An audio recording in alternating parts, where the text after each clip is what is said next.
Everything we know today as reality, you, me, pencils, dark matter, atoms are all matter.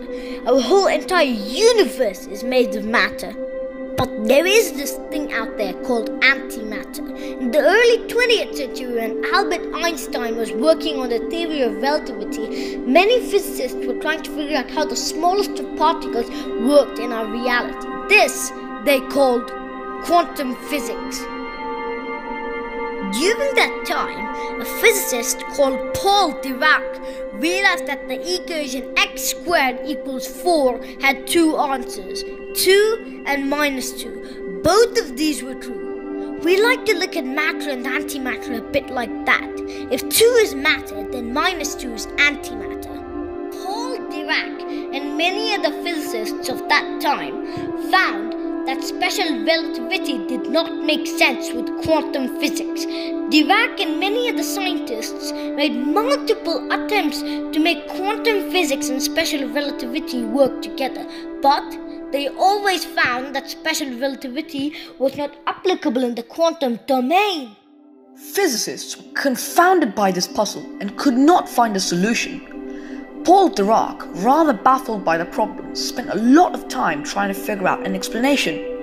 He then thought about special relativity in a different way to the conventional one, and found a way to apply special relativity in quantum physics.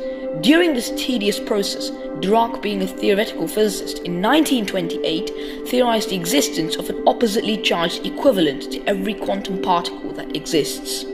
He first theorized the opposite of an electron to be a hole, but in recent years the hole was renamed a positron. An electron is a negative heavy particle. The positron is a positive heavy particle. In 1955, antimatter was found to be true. So if it is true, and is still true, why can't we see or feel antimatter? If I put an electron and a positron together, they will annihilate each other. Just like how if I add 2 and minus 2, I would end up with nothing. Another way you can look at this is, in quantum physics, a particle is a vibration on a string. So if there is an opposite vibration on the same string, they would cancel each other out in the middle. Scientists theorized that for every billion antiparticle that was created in the Big Bang, a billion plus one normal particles were created correspondingly. Within a split second after the Big Bang, all the antimatter and normal matter started annihilating each other, and all that was left was normal matter.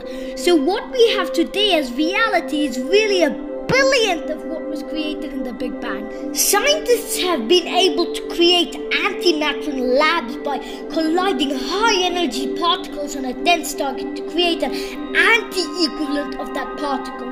Though you may wonder how scientists contain antimatter as it will annihilate with any form of normal matter, scientists use magnetic tubes which will make antiparticles stay elevated in the vacuum area with no contact with known matter.